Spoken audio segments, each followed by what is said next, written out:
আল্লাহ আমাদের নবীজিকে মাকামে মাহমুদের মতো চেয়ার দেন, দিবে আল্লাহ, দিবে নিঃসন্দেহে দিবে। কিন্তু বৈশা দেখবেন না চেয়ারটা কিরকম, শুধু হাত রাইখা দেখবেন। রব্বে কাবার কসম বসবেন, আল্লাহ অভিযোগ করবে, বন্ধু কেন বসেন না? বলছে উম্মতের জন্য 3 জায়গায় ছুটবে কে আমি বসা গেলে? আমি তো হাউজে কাউসারে ছুটবো, পিপাসিত উম্মতকে পানি পান করায় পিপাসা নিবারণ করব। তারপরে আর কোনোদিন তার পিপাসা লাগবে না। মান শারিবা ফালা ইয়াসমান বাদাহা আবাদা। আবার আমি মিজানের কাছে দৌড়াইব, পাল্লা যদি না ঝোঁকে, তা আপনি প্রতিশ্রুতি দিছেন আমাকে, আমি চাইলে দিবেন, সুপারিশ করলে মঞ্জুর করবেন। আমার চেহারাকে আপনি লজ্জিত হইতে দিবেন না, আমাকে আপনি রাজি করে ছাড়বেন। আমি তো দৌড়াবো মিজানের কাছে, পাল্লা না চোখলে ওইখানে হাত উঠায় দিব।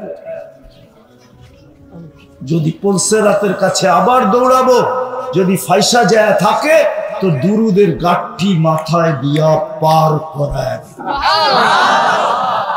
আপনার জন্য তো বসবে না, সমস্ত নিজেকে পর্যন্ত ভুলা যাবে। সব নবীরা বলবে নাফসি নাফসি নাফসি নাফসি নাফসি। এরকম কোন নবী নাই, রসুল নাই যে নাফসি নাফসি না বলবে। কিন্তু আপনার আমার নবীজি তো কিয়ামতের মাঠে ছুটবে আর বলবে রব্বি উম্মতি উম্মতি। কতটুকু লাজ রাখলাম, কতটুকু ইজ্জত রাখলাম।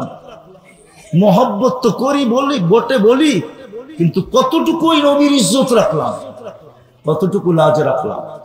বলেন কালকে এই চেহারাটা কি করে দেখাবেন? ওনাকে না দেখানো ছাড়া তো জান্নাতে যাওয়া যাবে না। আল্লাহর রসুলকে ফাঁকি দিয়ে আপনি জান্নাতে যাবেন? আল্লাহর রসুলকে অ্যাবাউট করে আপনি জান্নাতে যাবেন? আল্লাহর রসুলের সুপারিশ ছাড়া আপনি জান্নাতে যাবেন? আরে আপনি আমি তো দূরের কথা, ওই পর্যন্ত তো আল্লাহ হিসাব শুরুই করবে না যতক্ষণ পর্যন্ত বন্ধু সেজদায় না পড়বে, না পড়বে, না পড়বে, না পড়বে। কারো হিসাব কিতাব শুরু করবে না। আমি তো আমার তাখাইয়ুলান বলি, সারা দুনিয়া বলবে হিসাব কিতাব হোক, কিয়ামতের মাঠের কষ্ট আর সহ্য হয় না। নবীরা পর্যন্ত বলবে হোক, কিন্তু আল্লাহ বলবে না। যতক্ষণ পর্যন্ত আমার বন্ধু না চাবে হবে না। যখনই সেজদায় পড়বেন আল্লাহ বলবে ইরফা রাসা, মাথা উঠান, আমি নামতেছি। ওই শাফাতে কুবরা ছাড়া আপনি পার হয়ে যাবেন। চেহারাটা কিভাবে দেখাবে যুবক? চুল তো কাটো অন্যের স্টাইলে, পোশাক আশাক তো অন্যের মতো, চাল চলন তো অন্যের মতো। তোমাকে দেখলে তো মনে হয় না তুমি উম্মতে মুহাম্মদী, তুমি নবীর কান্ডারি মনে হয় না, যদিও তুমি মুখে বলো আমি বড় কান্ডারি। সত্য তো এটাই ছিল, আল্লাহর ঘোষণা ছিল क्या वफा तूने मोहम्मद से तो हम तेरे हैं, क्या वफा तूने मोहम्मद से सल्लल्लाहु अलैहि वसल्लम। কবি তো বলে, হাদিসের তর্জমা তো করছে, তুমি যদি মুহাম্মদুর রাসূলুল্লাহর গোলাম হলা তো আল্লাহ বলে আমার বন্ধুর গোলাম হতে দেরি, আমি তোমার হতে দেরি হবে না। আমি হব তোমার, তুমি হবে বন্ধুর। তুমি হবে বন্ধুর, আমি হব তোমার। ये दुनिया क्या चीज है, लोह कलम तेरे हैं। दुनिया की दाम কয় টাকার দাম? দুনিয়া কয় টাকা? দুনিয়ার দাম আর কয় টাকা? এটাও তো হাদিসে বলা আছে, লাউ কানাতিদ দুনিয়া ইনদাল্লাহি তাদিলু জানাহা বাউদা। যদি এক মশার পরের সমান, যদি ডানার সমান যদি দুনিয়ার দাম সমগ্র সম্পদের সাথে হইতো, মা সাকা কাফেরান সুরবাতা মা, তো কোন খোদাদ্রোহী নাফরমান বেঈমানকে, অমুসলিমকে আল্লাহ এক ঘোট পানি পান করতে দিতেন। এক ঘোট চিনেন? সামান্য গলা বিজানের মতো পানি পান করতে দিতেন না। কেননা দুনিয়াতে কেমিক্যাল দিয়ে পানি বানানো যায়, হাইড্রোজেন অক্সিজেন মিলাইলে পানি হয়, কিন্তু ওই পানি খায়া বাঁচা যায় না। আল্লাহর পানির ভিতরে জীবন দেওয়া আছে, জীবন। ওই জীবন কোনো কেমিক্যাল দিয়ে দেওয়া যায় না, কোনো কেমিস্ট্রির কাছে নাই, কোনো ফ্যাক্টরিওয়ালার কাছে নাই, কারো কাছে ওইটা নাই যেটা আল্লাহ দিয়া পানির ভিতরে পাঠান। এক ঘুট পানি পান করতে দিতেন না। তাহলে বোঝা গেল দুনিয়ার দাম আল্লাহর কাছে। কথার শেষ জায়গায় আমি চলে আসছি। এই জন্য মেরে দোস্ত, আল্লাহর রহমত ছাড়া ফুটবে না। আল্লাহর রহমত ছাড়া আমরা কি করব না? ফুটবো না। আর যদি না ফুটলাম তা আল্লাহ আমাদের দিকে রহমতের দৃষ্টি দিয়া তাকাবে না।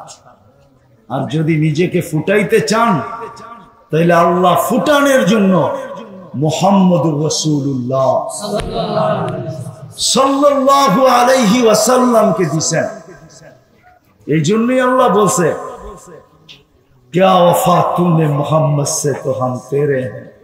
আমার বন্ধুর গোলাম হয়ে দেখো, আমি তোমার হয়ে যাব। এই দুনিয়ার কি দাম?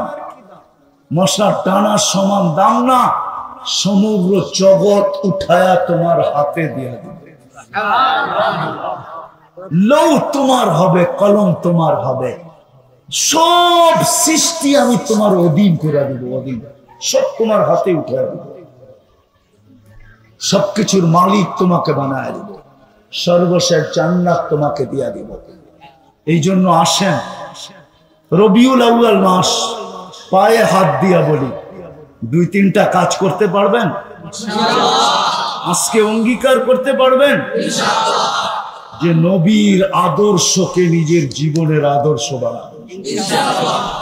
যুবক কমসে কম চুল কাটাটাই বানায় ফেলে, যে আমি চুল নবীর আদর্শে কাটবো। এখন সময় নেই। আবারও যদি কোনোদিন আসা হয় নারায়ণগঞ্জে সফর থেকে বাইচা আসি, আর আশা হবে, সামনে অনেক প্রোগ্রাম আছে, তখন ইনশাআল্লাহ খুলা সময় নিয়ে বলবো, কমসে কম নবীর আদর্শকে আদর্শ বানাবেন। হ্যাঁ, অঙ্গীকার। কে কে অঙ্গীকার করতে পারো? আল্লাহু আকবার। নামান নামান নামান। দ্বিতীয় এই মাসে নবীর আদর্শের ছোট একটা কিতাব হইলো আমি পড়বো, বই হইলেও পড়বো। সিরাতের একটা বই পড়বো। আমি কিতাবের নাম বলে দিয়ে যেতেছি, বেশি বড় না, 96 থেকে 98 পৃষ্ঠা হবে, 100-র উপরে হবে না। সিরাতে খাতেমুল আম্বিয়া, মনে থাকবে? নাম কি? সিরাতে খাতেমুল আম্বিয়া, বাংলায় পাওয়া যায়। এটা পড়েন রবিউল আউয়াল মাসে। কেননা হজের মাসে আমরা হজের ফাজাইল পড়ি, রমজানের ফাজাইল পড়ি আর বলি, হয় আফসোস আমার দেশটা যদি এরকম হইতো। সময় তো নাই, কি করবে? নাইলে আমি দুনিয়া ঘুরা দেখছি, এমন দেশও আমি গেছি যেই দেশে পুরা মাসে প্রত্যেক গলিতে গলিতে, মসজিদে মসজিদে, এলাকায় এলাকায় প্রতিদিন নবীর সিরত বয়ান চলতেছে, সিরত বয়ান হতেছে। এক মাসের জন্য যেন পুরা দেশের মানুষ নিজেকে ছুটি নিয়ে আনিছে। প্রত্যেক মসজিদে নবীর সিরত বয়ান হতেছে, আদর্শ। এই জন্য বলতেছি, আমার এখানে তো হবে না ওরকম, নাইলে আজকের এটাকে ওয়াজ মাহফিল বলা হইতো না, ইসলামী মহাসম্মেলন বলা হইতো না, হয়তো বলা হইতো এটাকে আজকে সিরত সম্মেলন। নবীর নামে মনসুব করা হতো। কমসে কম আমরা একটা সিরতের কিতাব পড়বো। নাম কি? সিরাতে খাতেমুল আম্বিয়া। যান, আপনি বেশি দূরে যেতে হবে না, দেওবন্দ মাদ্রাসার সামনে লাইব্রেরি আছে, ওইখানে গেলেই পাবেন। পড়েন। আর তৃতীয়, আজকের থেকে অঙ্গীকার করি, আল্লাহ রসুলের সবচেয়ে বড় আদর্শ, এর চেয়ে বড় কোনো আদর্শ না। আজকের থেকে 5 ওয়াক্ত নামাজ কখনো ছাড়বে না। অঙ্গীকার। চতুর্থ, আল্লাহ রসুলের সবচেয়ে বড় হুকুম আমাদের কাছে রেখা গেছেন যে আজকের থেকে কখনো আজকের থেকে হক্কানি আলেম ওলামা আল্লাহ ওয়ালাদের পিছে চলবো, সঙ্গে চলবো। মনের থেকে না, সবাই বলা এই জন্য বলেন। হ্যাঁ, পঞ্চম, কোন হক্কানি আলেম ওলামা আল্লাহ ওয়ালাদের উপরে আঙ্গুল উঠাবো না। পারবেন? পাক্কা? হ্যাঁ। জীবনের গতি যদি ধরে রাখার সুযোগ হতো, তাহলে ধনাঢ্য ব্যক্তিরা বাড়ি ঘর গাড়ি বাড়ি না বানায় আগে ওই মেশিন কিনা সব সময় লোকে রাখত। বোঝা গেল জীবনটাকে ধরে রাখার কোন সুযোগ নাই। না ধরে রাখার সুযোগ আছে, এটার জন্য কোনো পাওয়ার ব্যাংক নাই যে আপনি জীবনের গতিটাকে জীবনটাকে ধরে রাখবেন বা জীবনের গতিকে থামায় দিবেন। না এটাকে ধরে রাখার কোনো মেশিন আছে, না এর গতি থামানোর কোনো মেশিন আছে। চলে যেতে হবে কিন্তু আমাদের। সত্য এটাই, কবির কথাই সত্য, আল্লাহর ঘোষণাই সত্য। ইউদরিকাল মাউত, তোমাকে মউত ধরবেই ধরবে। আল মাউত লাইসা লাহু ফাওত, এটাকে কেউ ফাঁকি দিতে পারে না। কিন্তু চলে গেলে চলবে না, জীবনটাকে ফুটায়া যেতে হবে, জীবনটাকে ফুটায়া যেতে হবে। কেননা আমরা এটা বিশ্বাস করি, যতক্ষণ পর্যন্ত ফুল না ফোটে, কেউ না চোখ বুলায় না হাত বাড়ায়, কেউ চোখ দিয়েও দেখে না, হাত দিয়েও ধরে না। এমনকি 14 তারিখে কোন যুবক ভুলেও এটা হাত দিয়ে ছোঁয় না। 14 তারিখ বুঝেন তো? কেন ও জানে ফুটন্ত ফুল ব্যতীত যদি নিয়ে গেলাম, যেটা ফোটে নাই, তাহলে I.Youth লিখবে তো দূরের কথা, লিখবে তো দূরের কথা, ফেসবুকের ভিতরে বড় একটা জুতা দিয়া পাঠায় দিবে, ঠিক না? সামনাসামনি পড়লে তো পায়েরটা খুলেই দেখাবে যে তুই একটা ফুটন্ত ফুল নিয়ে আসতে পারিস না, আবার তুই চাইতেছিস আমি তোকে লেখা দেই I.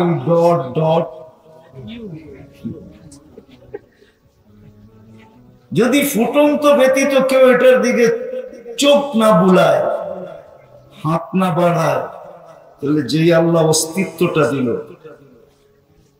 যুবককে যৌবন দিল, নারীকে নারীত্ব দিল, পুরুষকে পুরুষত্ব দিল, রূপসীকে রূপ দিল, গুণবতীকে গুণ দিল, ওই আল্লাহ ফুটন্ত ব্যতীত আমার দিকে তাকাবে তো তাকাবে কি করে? একটু ভাবেন না, কথা কিন্তু বেশিক্ষণ হবে না। আবারও বলতেছি, রাস্তার যে অবস্থা দেখে আসছি, আমি তো সন্দেহে আছি আমি টাইম মতো পৌঁছতে পারবো কিনা। লোকাল ফ্লাইট না ইন্টারন্যাশনাল ফ্লাইট, এই জন্য কথা বেশি হবে না। একটু চিন্তা করি বিবেকটা কেন দিছে না? এই জন্য যেটার পিছনে সারাদিন ব্যয় করতেছি। যুবক, ব্রেনটা তোমাকে আল্লাহ কেন দিলেন বলো? বিবেকটা কেন দিলেন? বুদ্ধিটা কেন দিলেন? পুরুষ হিসাবে চিন্তা করি যে আমি যদি ফুটন্ত ব্যতীত ফুলের দিকে চোখ ভুলাই না, হাত বাড়ায় নেই না। তো যে আল্লাহ আমার মতো যুবককে যৌবন দিয়া ফুটাইল, কি যৌবনের দাম কত বলো? বলো, এক যৌবনের দাম কত? কেউ জানলে বলো যৌবনের দাম কত? আরে বলো না, কত দাম? ও একটা বাবা, ঠিক না? কি তাই? যৌবনের দাম কত? সমগ্র জগতের সম্পদ যদি এক পাল্লা রাখা হয় আর এক যুবকের যৌবন এক পাল্লা রাখা হয়, তো যৌবন বেশি দামি। বিশ্বাস হয় না? না যৌবন কিনতে পাওয়া যায় কলিকাতা হারবালে, না মডার্ন হারবালে পাওয়া যায়? তাই না? তাহলে একটু ভাবো না কেন তোমাকে যে আল্লাহ যৌবন দিয়া ফুটাইল, ওই আল্লাহ তোমার দিকে তাকাবে তো তাকাবে কিভাবে? কখন তাকাবে? যে পুরুষকে পুরুষত্ব দিয়ে আল্লাহ সাজাইল, এর দিকে আল্লাহ কখন তাকাবে? যে নারীকে আল্লাহ নারীত্ব দিয়ে সাজাইল, নারীর দামই তো নারীত্ব। নারীত্ব না থাকলে তার কি দাম আছে? দাম কি? আল্লাহ তো তৃতীয় লিঙ্গ বানায়, এই জন্যই বুঝাইছে আমাদেরকে। কি বুঝায় না? তৃতীয় লিঙ্গ দেখলে খালি কি করে? এটাই তো। কি এতটুকুই তো না আরো কিছু?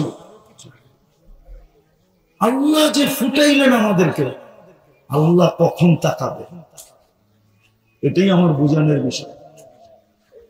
যদি আল্লাহর রহমত আমার উপরে না হইল, তাহলে খোদার কসম যুবক, যৌবন তো হবে কিন্তু তুমি ফুটবে না। পুরুষের কাছে পুরুষত্ব হবে কিন্তু ফুটবে না। নারীর কাছে নারীত্ব হবে কিন্তু ফুটবে না। আমি ফুটানের দুই তিনটা দৃশ্য, দুই তিনটা প্রমাণ দিতে চাইতেছি যে আল্লাহ ফুটাইছেন তো কিরকম ফুটাইছেন, নারীকে ফুটাইছেন তো কিরকম ফুটাইছেন। রাবেয়া বসরি কোন রাজরানী ছিল না, রাজরানী। রাবেয়া বসরি কোন রাজরানী ছিল না, কোন সম্ভ্রান্ত ফ্যামিলির মেয়ে ছিল না, কোন নামি দামি বংশের ছিল না। রাবেয়া তো কৃত দাসী ছিল। আমি তো 6 বার তার বাড়ি 2 চোখে দেখা বলতেছি। কিতাব আজ পর্যন্ত পড়ি নাই, কিন্তু আমি তার বাড়ি 6 বার চোখে দেখা তারপরে বলতেছি। এখনো রাগবেয়ার ঝুপড়ি আমার চোখের সামনে। আমাদেরকে যা আল্লাহর কাছ থেকে পাওয়ায় দিল, যা আইনা দিল, ওনার কারণে আমরা যতটুকু বেনিফিট পেলাম, ওনার কারণে আমাদের মর্যাদা যতটুকু উচ্চ শিখরে উঠল, উচ্চ শিখরে উঠল মর্যাদা। যিনি 23টা বছর চোখের পানি কোনোদিন থামতে দেন নাই, কসম খোদা। নারায়ণগঞ্জের মানুষ আমার কথা মানে, 23 বছর চোখের পানি শুকাইতে দেন নাই। আমি জিজ্ঞাসা করি না, জিবরিল আর মিকাইল আলাইহিমুস সালাম জিজ্ঞাসা করছে, মা জালা আরাকা তাবকি, যখনই দেখি কাঁদেন কেন? বলছে উম্মতের জন্য চোখের কান্না থামে না। দিল নাই আমাদের ভিতরে। আমি বিরোধিতা করতেছি না, আমাকে কেউ বিরোধী মনে করেন না। শুধু নাম শুনলে আঙ্গুলে চুমা দিয়া চোখে লাগানো যথেষ্ট না। এতটুকু রবির ঋণ শোধ হবে না। আস্তে আস্তে, আমি আপনাদের বিরোধী না, আমাকে বিরোধী মনে করেন না। আমি তো ভিতরের ব্যথার থেকে বলতেছি, ব্যথা। আমি দুনিয়া ঘুরে বেড়াই তো, আমি আপনাদের নতুন স্বাধীনতা দেখি নাই। আমি জুলাইয়ের 18 তারিখে দেশের বাহিরে গেছি, আগস্টের 18 তারিখে আসছি। আমার 4 দেশ সফর ছিল। প্রথম আমার সেঞ্চুরি পুরা হয়েছে ইংল্যান্ড দিয়া, ক্যানাডা দিয়া 101 হয়েছে, মিশর দিয়ে 102 হয়েছে। আমি দুনিয়া ঘুরি বিদায় আমার এখানে একটা ব্যথা আছে, ব্যথা। আমি ওইটাই বয়ান করতে চাই। এতটুক দিয়ে নবীর ঋণ শোধ হবে না যে আপনার জন্য চোখের পানি একদিনও শুকাইতে দেয়। আপনি শুধু নাম শুনলেন আর চুমা দিয়া চোখে লাগাইলেন, যথেষ্ট। রাগ হয় না, পায়ে হাত রাখে। সে তো কোনো রাজরানী, রাজ পরিবারের মেয়ে ছিল না। রাবিয়া তো কৃতদাসী ছিল, কিন্তু ফুটছে তো কতটুকু ফুটছে। আজ পর্যন্ত রাবিয়ার নাম শুনলে, রাবিয়ার নাম শুনলে কোন মুসলমান মেয়ে, যদিও তার কাছে ইসলামের কোনো ছোঁয়া না থাকুক, তারপরও নাপিয়ার নামটা শুনলে একটু সমীহ হইলেও করে, একটু সম্মান হলেও করে, একটু দিলে ধাক্কা লাগলেও লাগে না, লাগে না? রাবিয়া তো কোনো সম্ভ্রান্ত ঘরের মেয়ে ছিল না। চলেন আরেকটা দেখাই। শুধু রাবিয়া ফুটন্ত ছিল, আল্লাহ রাবিয়াকে ফুটায় দিছিলেন, কিয়ামতের সকাল পর্যন্ত রাবিয়া বসরির নাম থাকবে। বেলাল কৃতদাসী ছিল রাদিয়াল্লাহু তাআলা আনহু। কিয়ামতের সকাল পর্যন্ত সমস্ত উম্মতে মুহাম্মাদীকে বেলালকে সাইয়্যিদি বলবে। সাইয়্যিদুনা বেলাল, আমাদের সর্দার বেলাল। কিয়ামতের মাঠে সর্দার হয়েই উঠবে। কেমন সর্দার? আল্লাহ আমলনামা দেখতে চাবে না, আল্লাহ বলবে আযদিন লানাল ইয়াউমা ইয়া বেলাল, আজকে দুনিয়াকে একটা আযান শোনায় দাও। যিনি আল্লাহর রাসূলের বোরাক রশি টানতে টানতে সর্বপ্রথম জান্নাতের গেটে পা রাখবেন, ওনার আগে কেউ রাখবে না জান্নাতের গেটে পা। কেন? আল্লাহর রাসূলের বোরাক টাইনা নিবে কে? জিবরিল, মিকাইল, ইসরাফিল? না না, কেউ না। আল্লাহ ডাকবে আইনা বেলাল, বেলাল তুমি কোথায়? আমি দুনিয়াতেও তোমাকে ফুটাইছি, এইখানেও তোমাকে আমি ফুটাইতে চাই। তোমার ঘ্রাণ আমি এখানেও ছড়াইতে চাই। সত্য এটাই। চলেন আরেকজনও দেখাই। আমি দেখা আসছি বিদায় বলতেছি, ফেরাউনের কৃতদাসীর কবর এখনো এই জমিনে রাখা আছে, এখনো দেখার সুযোগ আছে, এখনো সুগ্রাণ বাহির হয়, জান্নাতি সুগ্রাণ বাহির হয়। ডেলি হাজারো মানুষ ওই গ্রাণ একবার নাকে লাগানোর জন্য যায়। আল্লাহর রাসূল সর্বপ্রথম যিনি নাকে লাগাইছিলেন, জিজ্ঞাসা করছিলেন এটা জান্নাতের ঘ্রাণ, ইন্নী আজিদু রিহা জান্নাহা হুনা, আমি তো জান্নাতের সুগ্রাণ পাইতেছি এখান থেকে। মেরাজের রাত্রে জিবরিল আলাইহিস সালাম বলছিলেন জান্নাতের সুগ্রাণ না, এটা তো রাবিয়ার ফেরাউনের কৃতদাসীর কবর থেকে সুগ্রাণ আসতেছে, কবর থেকে। কৃতদাসী কোন সম্ভ্রান্ত ব্যক্তির হইতো তাইলে মেনে নিতাম, কোন নামি দামি ব্যক্তির হইতো তাইলেও মেনে নিতাম, কোন বড় আল্লাহওয়ালার কৃতদাসী হইতো তাও মেনে নিতাম। কিন্তু কৃতদাসী হলো ফেরাউনের, যার চেয়ে বড় দাবিদার কিয়ামত পর্যন্ত কেউ আসবে না। যিনি সবচেয়ে বড় দাবি করছিলেন জমিনে, আনা রব্বুকুমুল আলা, আমি তোমাদের শুধু রব না, রবেরও বাবা। এর কৃতদাসী, কিন্তু ফুটাইছেন আল্লাহ, যার কারণে ঘ্রাণ আজও বাহির হয়, কিয়ামতের সকাল পর্যন্ত বাহির হবে। আল্লাহ জানে কিয়ামতের মাঠে কি হবে। মাস্টার ঘেরানের কি হবে কিয়ামতের মাঠে আল্লাহ জানে। এর দুই বাচ্চার ঘেরান কি হবে আল্লাহ জানে। দুটাই তো শিশু ছিল, একটা 6-7 বছরের একটা কোলের বাচ্চা, দুটাকে তো মা বিসর্জন দিছিলেন, দুটাই তো বিসর্জন দিছিলেন। কথা অন্যদিক ঘুরে গেল। আজকে আমরা নবীকে নবী বইলা মানি তো বটে, মানেন না? মানেন তো বটে, ঠিক না? উম্মত বলে স্বীকার করি তো বটে, ঠিক না? মহব্বতের দাবি তো করি বটে, ঠিক না? সত্য তো। কিন্তু নবীকে মানি কতটুকু,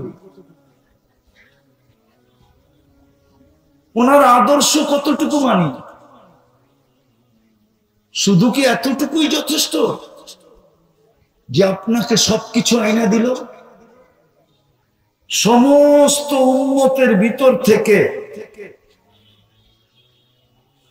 লক্ষ কোটি, শুধু একটা না, দুটা না, সেঞ্চুরি না, আমার ছোট জীবনটা যথেষ্ট হবে না। নবীজি বলেন নারায়ণগঞ্জে আমাকে দেখান, বাংলাদেশে দেখান। আল্লাহ রসুল তো বলছে তরকারি পাকাইলে ঝোল বেশি দিও, প্রতিবেশী ঘরে যেন দিতে পারো। এক মহল্লা 100 ফ্যামিলি থাকবে, ডেলি পাকাবে এক আইটেম, খাবে 100 আইটেম। কেন? একজন আরেকজনকে আদান প্রদান করবে, তরকারি পাঠাবে, যা পাক করে প্রতিবেশীর ঘরে খবর নিয়ে পাঠাবে। আল্লাহ রসুল তো বলছে ও আমার উম্মতই না যার প্রতিবেশী ক্ষুধার্ত থাকে। আজ পর্যন্ত কোন পয়সাওয়ালা এলাকার ভিতরে খোঁজ নিছে যে আমি এই এলাকার সবচেয়ে বেশি ধনাঢ্য ব্যক্তি, একটু আমার গলিতে হাইটা দেখি আমার খাওয়ার সময় কে ক্ষুধার্ত থাকে? কে এসে সবার ঘাটে চিঠি দিয়ে গেছে যে আপনারা ক্ষুধার্ত থাকলে আমাকে খবর দিয়ে? অথচ আল্লাহ রসুল তো বলছিল তুবাল আমির আলা বাবিল ফকির, আল্লাহর কাছে ওই ধনীর চেয়ে উত্তম কোন ধনী নাই যে গরিবের দরজায় যায় খটখট খটখট করে। আপনার আমার জন্য তো এখনো কবরে চোখের পানি জড়াইতেছে। আবুল সামারকান্দিকে চিনেন কি চিনেন না জানি না, ওলামা চিনে আবুল সামারকান্দি রহমতুল্লাহ আলাইকে, যিনি শত কিতাব লেখছেন, যিনার সবচেয়ে প্রসিদ্ধ কিতাব বাংলাদেশে ঘরে ঘরে পাওয়া যায়, তানবিহুল গাফিলিন, ঘরে ঘরে পাওয়া যায়। উনি লেখছেন আল্লাহ রসুল যখন কবর থেকে উঠবে তো চোখে পানি, মুখে চিৎকার, জিবরিল আইনা উম্মতি, ময়দান তো খালি, দেখি আমার উম্মত কোথায় গেল? ময়দান তো খালি, উম্মত কোথায়? তো জিবরিল আলাইহিস সালাম সান্ত্বনা দিবেন, চিন্তার কোনো কারণ নাই, আপনিই প্রথম উঠছেন, মা শাক্কাল আরদা আহাদুন ইল্লা আনতা, আপনিই সর্বপ্রথম উঠছেন, আপনার আগে কেউ ওঠে নাই। উম্মত এখনো উঠে নাই, কোন নবী উঠে নাই, রসুল উঠে নাই, সব মাটির নিচে আছে, আপনি প্রথম উঠছেন, আপনাকে প্রথম উঠানো হয়েছে। আপনি শান্ত হন, যে কবর থেকে কাঁদতে কাঁদতে উঠবে উম্মতের জন্য, হাসানের জন্য না হুসাইনের জন্য। আপনি আর হাসান হুসাইনকে কতটুকু ভালোবাসেন? কলিজার টুকরা ছিল হাসান হুসাইন, আল্লাহ রসুলের দুনিয়াই ছিল হাসান হুসাইন। কি হাসান হুসাইন, আলী, ফাতেমা, উম্মে কুলসুম, এটাই ছিল দুনিয়া। এই 5 জনের দুনিয়া ছিল আল্লাহ রসুল। আপনি জানেন না হাসানকে, আপনি জানেন না হুসাইনকে, আপনি জানেন না হাসানকে, আপনি জানেন না হুসাইনকে। হাসান হবে অথবা হুসাইন রাদিয়াল্লাহু তাআলা আনহু হবে বাচ্চা, আল্লাহর রাসূল সাহাবাদের মাঝে বসে আছেন, তো আসছেন সামনে, নানার সামনে আইসা দাঁড়ায়া পেশাব করে দিছেন বিলকুল বুকের মধ্যে। সাহাবা হাক্কা বাক্কা খায়া থামাইতে চাইতেছিলেন, আল্লাহর রাসূল বলছেন কেউ আওয়াজ করবে না, করতে দাও। যখন করা শেষ হয়ে গেছে আল্লাহ রসুল বলছে এক বালতি পানি নিয়ে আসো, নিয়ে আসছে, বলছে আমার এখানে ঢাইলা দাও। তারপরে ধোয়া, তারপরে উঠায় চুমা দিয়া বলছে হাসান মিন্নি ওয়া আনা মিনহু, হাসান আমার কলিজার টুকরা, আমি হাসানের কলিজার টুকরা। কিয়ামতের মাঠে ওনার জন্য চোখের পানি না, আপনার জন্য আমার জন্য চোখের পানি। 12ই রবিউল আউয়াল মাস দেখা কথাকে একটু ঘুরায় দিলাম। কতটুকু ওই রসুলের অনুসারী আমরা, কতটুকু ওই রসুলের ইজ্জত রাখলাম, যিনি আমার জন্য 23 বছর কাঁদলেন, যিনি মৃত্যু লগ্নে কাঁদলেন, যিনি এখনো কাঁদেন, যিনি কবর থেকে কাঁদতে কাঁদতে উঠবেন, যিনি কিয়ামতের মাঠে ছুটতে থাকবেন। অথচ আমার সমাজ, আমি বুঝানোর জন্য বলতেছি, অন্য কোনো কারণে না, একটা ইউনিয়ন পরিষদ না, একটা ওয়ার্ডের পদ পাওয়ার জন্য জান দিতে রাজি, একটা ইউনিয়ন পরিষদের চেয়ার পাওয়ার জন্য পুরা গোষ্ঠীকে জবা করে দিতে রাজি। অথচ আপনার নবী, আমার নবী কিয়ামতের দিন মাকামে মাহমুদ পাবে। ফাতাহাজ্জাত বিহি নাফিলাতান লাক আসা আইয়াব আসাকা রাব্বুকা মাকামান মাহমুদা। আজানের দোয়ার ভিতরে আমরা পড়ি আতিহি মাকামান মাহমুদা, যে মৃত্যু লগ্নে যার ঘরের ভিতরে বাতি জ্বালানোর মতো 9 ফ্যামিলিতে কোনো তেল ছিল না। 9 ফ্যামিলি ছিল যেদিন দুনিয়া থেকে চলে যেতেছেন, কোন তেল ছিল না বাতি জ্বালানোর মতো। সবার ঘরে ক্ষুধার্ত ছিল। দুজাহানের বাদশা কয়েক বেলার ক্ষুধার্ত ছিল। হাসান হোসাইন ক্ষুধার্ত ছিল, আলী ফাতেমা ক্ষুধার্ত ছিল। যিনি একবারও মুখ দিয়ে বলেন নাই আমি যাওয়ার পরে আমার ফ্যামিলির কি হবে, কিন্তু যখন দুনিয়ার থেকে বিদায় নিতেছিলেন চোখের পানি দিয়ে জিবরিলকে বুঝাইতেছিলেন, আরশকে হেলাইতেছিলেন। আমার কথা বুঝেন, আরশ হেলতে ছিল, জিবরিল আলাইহিস সালামকে বুঝাইতেছিল। জিবরিল চোখের পানি কেন জানো? জিবরিল জিজ্ঞাসা করছে, আতাবকি ওয়া আনতা ইলা রাফিকিল আলা, আপনি এখনো কাঁদেন? আপনি তো আল্লাহর সান্নিধ্যে যাবেন, আপনার তো খুশিতে আটখানা হওয়ার কথা, আপনি কাঁদেন কেন? তো বলছে জিবরিল ফামান লিবাদি লিউম্মতি, আমার উম্মতকে কে দেখা। লানত আমাদের জিন্দেগির উপরে। যুবক একটু ভাবো, এতটুকুই যথেষ্ট যে মুখে বলি আপনাকে মহব্বত করি, দাবি করি উম্মত হিসাবে, এতটুকুই কি যথেষ্ট? অথচ যিনি বিদায় লগ্নে 9 ফ্যামিলি ক্ষুধার্ত। আম্মাজান বলেন যদি তেল থাকতো তাহলে খিদার তাড়না এতটুকু ছিল যে তেল পান করে নিতাম। তেল প্রতিবেশীর ঘরের থেকে তেল আইনা ওই রাত্রে বাতি জ্বালাইছে। 9 ফ্যামিলি, একটা না, 9 জন আম্মাজান ছিলেন। 9 ফ্যামিলি, হাসান হোসাইন আলী ফাতেমা, নিজে একটু ক্ষুধার্ত, কিন্তু একবারও বলেন না আমার ফ্যামিলি। চিৎকার ছিল ফামান লিবাদি লিউম্মতি। জিবরিল আলাইহিস সালাম কাইপা উঠছেন, আরশ কাইপা উঠছে। আল্লাহ চক পাঠাইছে, বন্ধু চলে আসেন, উম্মতকে আমি দেখা রাখবো, উম্মতকে আমি দেখা রাখবো, চলে আসেন। এতটুকুই যথেষ্ট, যিনি আজকে এখনো কবরে আমাদের জন্য কাঁদেন। আমাদের নবী তো মামাতুন নবী না, হায়াতুন নবী, কবরে এখনো জীবিত। হায়াতুন নবী, আমাদের নবীজি হায়াত বা হায়াত আছে, কবরে জীবিত। মামাতুন নবী না, এখনো আমাদের জন্য চোখের পানি জড়ায়। বিশ্বাস হয় না? হ্যাঁ, যান মৌলানা আব্দুল আউয়াল সাহেবকে জিজ্ঞেস করে আসেন, নারায়ণগঞ্জের বড় বড় আমাদেরকে জিজ্ঞাসা করেন, আমার নাম নিয়ে বললেন যে উনি বলছে এখনো আল্লাহ দেখেন নবীজি মুহাম্মদুর রাসূলুল্লাহ সাল্লাল্লাহু আলাইহি ওয়াসাল্লাম উম্মতের জন্য চোখের পানি ছড়া আর চিৎকার দেন, মা বি উম্মতি, আমার উম্মতের কি হলো, কি হলো, আমার উম্মতের কি হলো, হলো কি আমার উম্মতের? এদের কাছে আমি বলেন, মুসলমানের কাছে আল্লাহর রাসূলের আদর্শ বেশি ঘৃণিত না বিজাতির কাছে ঘৃণিত? কার কাছে? বিজাতির কাছে? বিজাতির কাছে? ও তো উন্মতি না।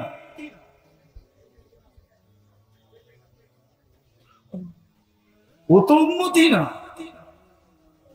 ও তো আলোচ্য বিষয় না, ওকে তো সম্বোধনই করা হয় না, ওকে তো আল্লাহ সম্বোধনই করেন না। এই জন্য কোরআনে যেখানে আল্লাহ কাফেরদেরকে কিছু বলতে হয়েছে তো মাধ্যম দিয়া বলছেন কুলিয়া আইয়ুহাল কাফিরুন। বন্ধু আপনি বুঝা দেন, আপনি বলবেন না, কারণ আমি তো মুসলমানের লোকে মুখ লাগাবো, কাফেরের সাথে লাগাবো, সম্বোধনই তো করেন না। আজকে বলেন আপনার আমার জীবনে আল্লাহ রসুলের আদর্শ ঘৃণিত না প্রিয়? যদি প্রিয় হইতো, যুবক তোমাদের পায়ে হাত রাখি, তাহলে তোমরা নেটে দেখা চুল কাটো কেন? এটা কি আল্লাহ রসুলের আদর্শ? তাহলে তোমরা 31st নাইট করো কেন? এটা কি আল্লাহ রসুলের আদর্শ? তাইলে তোমরা ফেব্রুয়ারির 14 তারিখ উদযাপন করো কেন? বলো, আর কয়টা দেখাবো? তোমার পোশাক আশাক এমন কেন? মা বোনদের চালচলন এমন কেন? পুরুষদের অবস্থা এরকম কেন? মুসলিম বিয়ে শাদী এরকম কেন? আমাদের হাট বাজার এরকম কেন? আমাদের সমাজ এরকম কেন? বলো, এই মহল্লার 20টা ঘর বললো, আমার 10টা ঘর বললো যে আমরা এই 10 ঘর 10 ফ্যামিলি ডেলি যা পাকাই একজন আরেকজনকে দিয়া খায়, এরকম 10টা ফ্যামিলি বলো। বলো। রবিউল আউয়াল মাস ব্যাপী প্রত্যেক মসজিদে, প্রত্যেক গলিতে, প্রত্যেক মহল্লায়, প্রত্যেক গ্রামে, প্রত্যেক ইউনিয়ন, থানা, জেলায় সিরাতের চর্চা না হওয়ার কারণে রবিউল আউয়ালের নামে হাজারো আগাছা সমাজে ছড়ায় গেছে। যতই চিৎকার দেন, এই চিৎকারে দিলের মহব্বত বাহির করা যাবে না। যদি মহব্বত বাহির করতে হয় তাইলে ওইটাকে আগে ডিলেট করতে হবে, আর নবীওয়ালা মহব্বত দিয়া ওইটাকে ধুইতে হবে, নাইলে এই আগাছা দূর করা যাবে না। যে আগাছা রবিউল আউয়ালের নামে বাংলাদেশে ছড়ায় গেছে। আপনি বলবেন, আপনি যে প্রবচন দিলেন যে সারা মাস প্রত্যেক মসজিদে সিরাতের তালিম, সিরাতের আলোচনা, গলিতে, মহল্লায়, হাটে, বাজারে, প্রত্যেক গ্রামে, এরকম কি দুনিয়ার কোন দেশ আছে? আমার সাথে চলেন, আমি আপনাদেরকে দেখায় দিব। আমি ওই দেশে গেছি, একবার যাই না, 6 বার গেছি। আর একবার আমি ওই মহফিলে নিজে গেছি। আমার যাওয়ার কথা ছিল 1 সপ্তাহ পরে। আমাকে ওনারা চিঠি পাঠাইছেন, আমাদের এখানে 1 মাস সুদানে সিরতের আলোচনা হয়, টানা 1 মাস, রবিউল আউয়ালের 1 থেকে নিয়ে 30 তারিখ পর্যন্ত। আপনি যখন আসবেন তো 1 সপ্তাহ আগে আসেন। আপনি আরবি না বলতে পারলেও ভাঙ্গা ভাঙ্গা যা বলতে পারেন, আমরা আপনার মুখ থেকে কিছু শুনতে চাই। এখনো আপনি সার্চ দিয়ে দেখতে পারেন, সুদানে 1 মাস সিরতের চর্চা হয়, সিরতের 1 মাস। আপনারা আর কয়জন? এক এক মজমায় 4 থেকে 5 লক্ষ লোক থাকে। চলেন, আমি ইয়ামান 4 বার গেছি। ইয়ামানে 1 তারিখ থেকে 30 তারিখ পর্যন্ত, মাসের শেষ পর্যন্ত প্রত্যেক মসজিদে সিরতের চর্চা হয়। দুনিয়ায় আরো দেশ আছে, মরক্কো, জাজায়ের, টিউনিসিয়া, মরিতানিয়া, সারা মাস সিরতের চর্চা হয়। আজকে যদিও আমি আসার ছিলাম না, কিন্তু এমাদউদ্দিন সাহেবের বারবার ফোনের কারণে আসছি। আমি রাত্রি চলে যাব আমার সফর কোরিয়ায়, কিন্তু আমি আসছি আপনাদের কাছে শুধু এই দরখাস্তটা রাখার জন্য। আজকের এই মজলিস থেকে আমরা ওলামা তোলামা অঙ্গীকার করি যে বাকি পুরা মাসটা আমরা আমাদের মসজিদের ভিতরে সিরাতের চর্চা করব, সিরাতের আলোচনা হবে, সিরাতের তালিম হবে, আমাদের ঘরের ভিতরে হবে, আমাদের মসজিদে হবে, মহল্লায় হবে। বুঝাইতে চেষ্টা করেন, একদিনে দূর হবে না, ইনশাআল্লাহ হইতে পারে অচিরেই দেখা যাবে যে বাংলাদেশে রবিউল আউয়ালের নামে যেই সমস্ত আগাছা ছড়াইছে, আমরা যখন শুরু করব প্রত্যেক গলি গলি, প্রত্যেক মসজিদ মসজিদ, তাইলে আর এটাকে দূর করার জন্য অন্য কোনো জিনিস লাগবে না। আমাদের এই চেষ্টার মাধ্যমে ইনশাআল্লাহ এগুলা বাংলার জমিন থেকে দূর হয়ে যাবে। আর না হলে যতই চিৎকার দেই, চিৎকার আজ থেকে চলতেছে না, আমাদের সেই ছোটবেলার থেকে দেখতেছি চিৎকার। কিন্তু বলেন, জশ্নে জুলুসের মিছিল কি ছোট হয় না বড় হইতেছে? বলেন বলেন আমাকে, বড় হইতেছে না ছোট হইতেছে? ডিম আগে 1000 টাকা বিক্রি হইতো, এখন 5 লাখ টাকা বিক্রি হয়। ডিমের দাম বাড়ছে না কমছে? ডিমের দাম বোঝেন? মনে হয় ডিমের দাম আপনারা বোঝেন না। আপেলের দাম 1000 টাকা ছিল, এখন 1 লাখ টাকা হয়েছে। চিনেন আপেলের দাম? জানেন তো না আপেলের দাম? কিন্তু আমি তো ঠান্ডা মানুষ, এই জন্য আপনাদের চিৎকার ওঠে নাই। হ্যাঁ, নাইলে বাংলাদেশ ছাড়া ইম্পোর্টেড আইটেম নাই না। যার দেশের ভিতরে যার কোনো পরিচিতি নাই, যাকে মহল্লায় পর্যন্ত কাউকে চিনে না, তার এলাকায় পর্যন্ত চিনে না, তার হাতের ছোঁয়ার ডিম বিক্রি হয় চিটাগাঙ্গে 5 লাখ টাকা। 5 লাখ টাকা মনে হয় বুঝাইতে পারি না, মনে হয় বুঝাইতে পারি না। কি বুঝছেন? তৈয়ব স্যার হাতের ডিম, উনি তো নাই, ওনার ছেলের হাতের ছোঁয়া ডিম বিক্রি হয় লাখ লাখ টাকা। উনি পাকিস্তান থেকে ইম্পোর্টেড মাল। একটা আপেল বিক্রি হয় লাখ টাকা। বিশ্বাস হয় না? মনে হয় হয় না? না না, হয় না আপনাদের। আমার মতো গভীর জিনিস আপনারা জানেন না, শুধু উপরে উপরে জানেন। পানিতে ফু দিলে গ্লাস বোতল বিক্রি হয় লাখ টাকা, লাখ টাকা। অথচ যাকে নিজের মহল্লায় চিনে না, যার ছেলে সন্তানের জীবনে আল্লাহর রাসূলের কোনো আদর্শ না, পারি নাই আমরা। আমরা শুধু চিৎকার দিতে পারছি, আমরা শুধু মাঠ গরম করতে পারছি। রাসূলের আদর্শ আজকে ভুলুণ্ঠিত। আমাদের জীবনে ঘৃণিত, দীক্ষিত, অবহেলিত, লাঞ্ছিত, বঞ্চিত। রাসূলের আদর্শ প্রতিষ্ঠা করার জন্য, মানুষের জীবনে প্রতিফলিত করার জন্য আমরা, রাগ হয় না, আমি ইন্তেজামিয়ার বিরুদ্ধে বলতেছি না, আমরা বৎসরে একটা সিরাত মাহফিল করে মনে করতেছি আমরা রাসূলুল্লাহ সাল্লাল্লাহু আলাইহি ওয়াসাল্লাম। দুনিয়ার সবচেয়ে বড় টাকা মুসলমানদের কাছে, মুসলমানের চেয়ে বড় টাকা দুনিয়ার কারো কাছে নেই। 4 থেকে 5টা দেশ যদি এক হয়, তাহলে সারা দুনিয়া এরা কিনতে পারে। এত বড় টাকা মুসলমানের কাছে। দুনিয়ার সবচেয়ে বড় টাকা কুয়েতের কাছে, দুনিয়ার সবচেয়ে বড় টাকা ওমানের কাছে, দুনিয়ার সবচেয়ে বড় টাকা বাহরাইনের কাছে, দুনিয়ার সবচেয়ে বড় টাকা ব্রুনাইয়ের কাছে। তারপরও মুসলমান ঘৃণিত, অবহেলিত কেন? আমার প্রশ্ন বলতে পারেন, কথা বলার ঢং বলতে পারেন। আমার বিশ্বাস, এটা আমি মনের থেকে বিশ্বাস করি। আমার উপরে যে কেউ আঙ্গুল উঠাইতে পারেন, তাতে কিছু আসে যায় না। বিরুদ্ধে লিখতে পারেন, তাও কিছু আসে যায় না।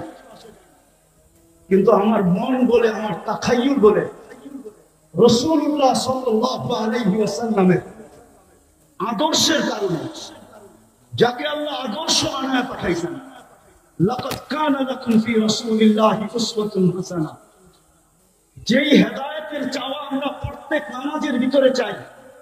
সূরা ফাতিহা ব্যতীত যেই নামাজ হয় না, যার ভিতরে মৌলিক বিষয় হলো ইহদিনাস সিরাতাল মুস্তাকিম। আমি মাদ্রাসার ছাত্রদেরকে বলতেছি, তোমরা একটু ভালোভাবে আমার কথাটা চিন্তা করো, ঠান্ডা মাথায় চিন্তা করো। যেই হেদায়েত আমরা প্রত্যেক রাকাতে চাই, যেই হেদায়েত মানুষের জীবনের ভিতরে সবচেয়ে বড় জিনিস, হেদায়েত প্রাপ্ত যে হয়, খোদার কসম তার কোন জিনিস দ্বারা মানুষ কষ্ট পায় না, এমনকি পিঁপড়া পর্যন্ত কষ্ট পায় না। আমি আমাদের আকাবেরদের জীবনের ভিতর থেকে একটা জীবনী বলতে চাইতেছি।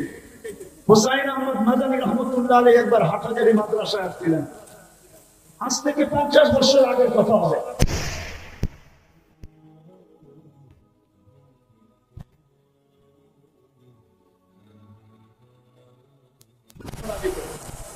ওই সময় কোনো নলের ব্যবস্থা ছিল না। হাটহাজারীর পুষ্কুনির সিঁড়িতে বসে উজু করতে হতো। হুসাইন আহমদ মাদানী রহমতুল্লাহ আলাইহি উজু করতেছিলেন। পুরান মসজিদের সামনে পুষ্করি ছিল, যারা দেখছে তারা দেখছে। ওইটার এক পারের দিকে, দক্ষিণ পারের দিকে একটা পিপিলিকা পানিতে হাবুডুবু খাইতেছিল, কারো চোখে পড়ে নাই। হুসাইন আহমদ মাদানী রহমতুল্লাহ আলাইহি চোখে পড়ছে। উনি উঁচু ছাড়ছেন, ওই দিকে গেছেন, পানিতে নামতে নামতে হাঁটু পানিকে অতিক্রম করা রান পানি পর্যন্ত নামছেন, তারপরও পিঁপড়ার নাগাল, পিপিলিকার নাগাল পাইতেছিলেন না। তো উনি মেসওয়াক বাহির করে আগে বাড়াইয়া দিছেন, পিপিলিকাকে উঠে উপরে ঝেড়া দিছেন। সমস্ত ছাত্ররা ওনার ওই সময় উপস্থিত ছিল। হুসাইন আহমদ মাদানী রহমতুল্লাহ আলাইহি। আমরা আমাদের আকাবেরদেরকে চিনি না, আমাদের ইয়াং যুবকরা আজকে আকাবেরদেরকে চিনে না। না চিনার কারণেই আমরা আকাবেরদের না অনুসরণ করতে পারি না, আকাবেরদের ব্যাপারে সঠিক মনের থেকে মুখ দ্বারা ব্যক্ত করতে পারি।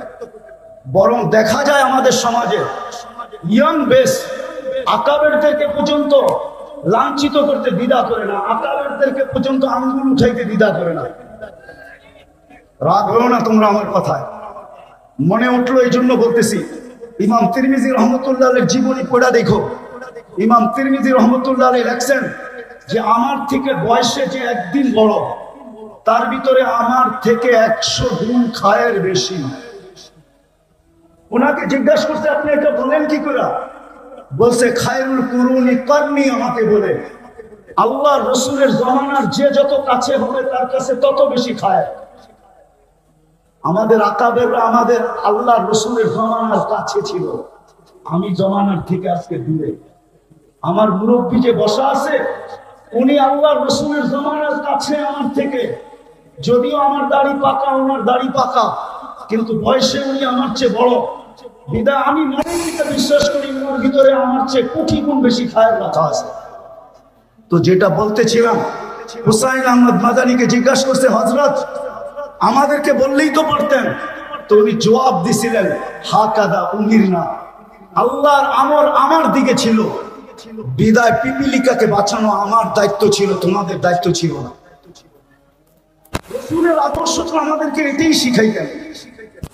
আজকে সারা দুনিয়ার মুসলমান 200 কোটি হওয়া সত্ত্বেও দুনিয়ায় বর্তমানে যত আলেম ওলামা আছে, 50 বছর পিছিয়ে গেলে এত আলেম ওলামা ছিল না।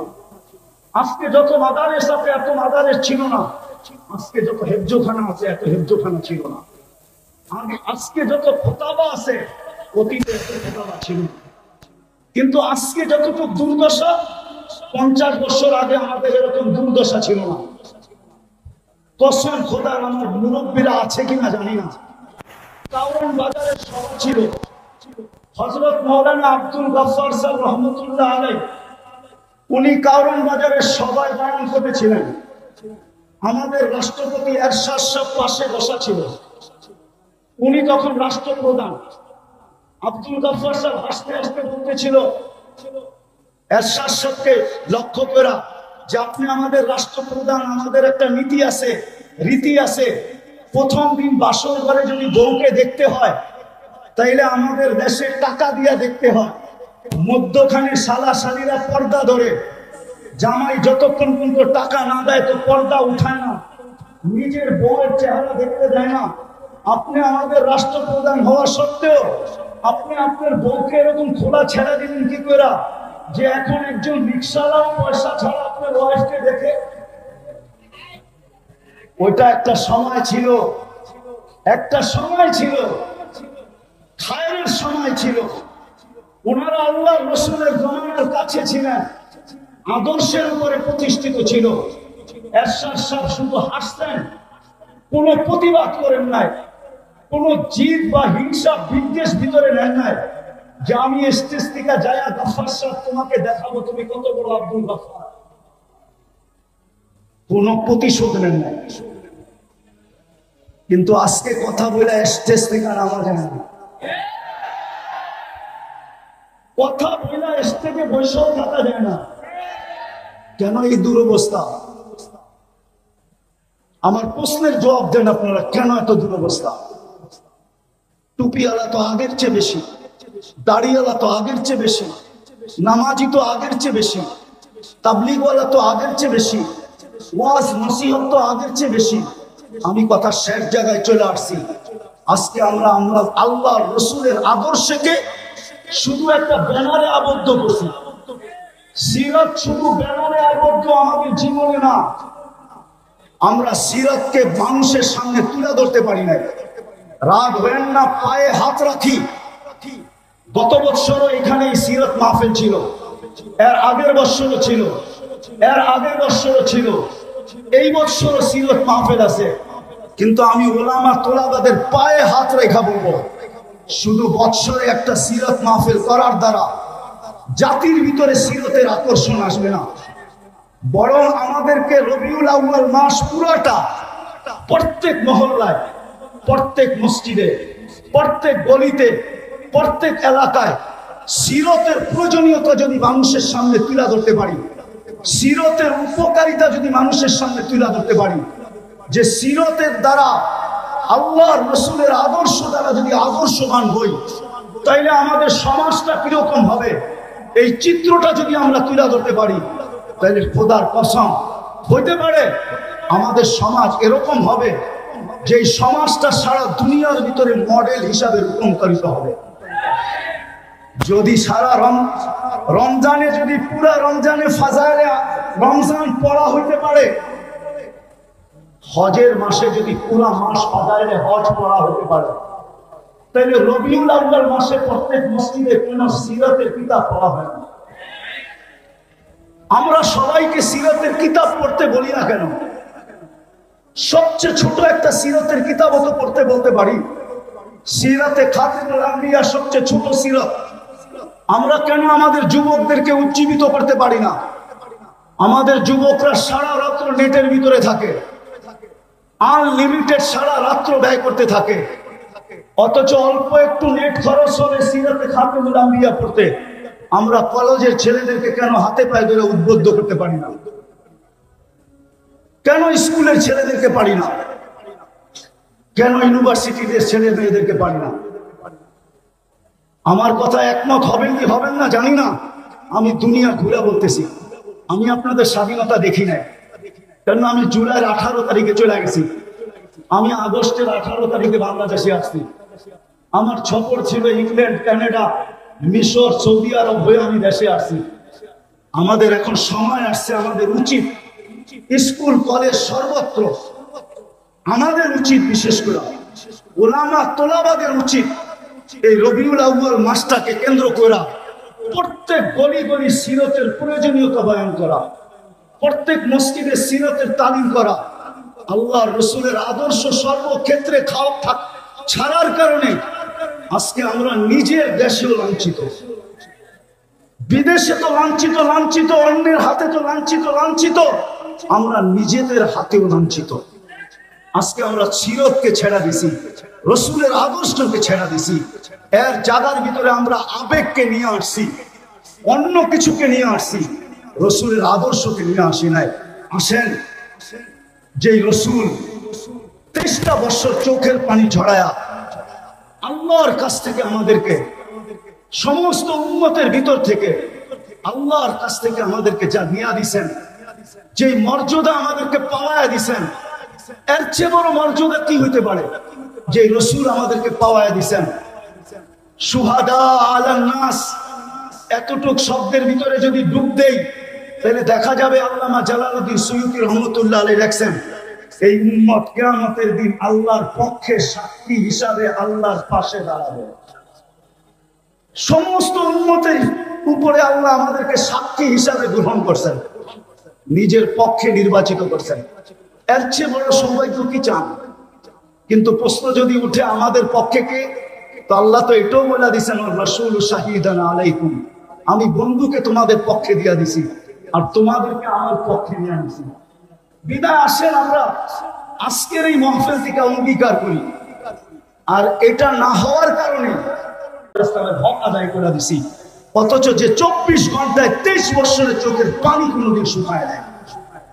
কিতাব পড়া দেখেন, আগেও বলছি এখনো বলি, শুধু নেট কাটলে হবে না আর রাত্রে ফেসবুকে লিখলে হবে না, কিতাব পড়েন, আল্লাহর রসের পানি শুকায় না। জিবরিল আর মিকাইল জিজ্ঞাসা করতেন, মা যারা আরাকা তাবকি, আপনাকে যখনই দেখি কাঁদেন কেন? বলছে উম্মতের জন্য চোখের পানি শুকায় না। ওলামাদের মজলিস হিসাবে বলতেছি, পড়েন আবুল সামারকান্দির কিতাব রহমতুল্লাহি আলাইহি। উনি লেখছেন, আমি লিখি নাই। উনি কিতাবে লেখছেন, আমি লিখি নাই।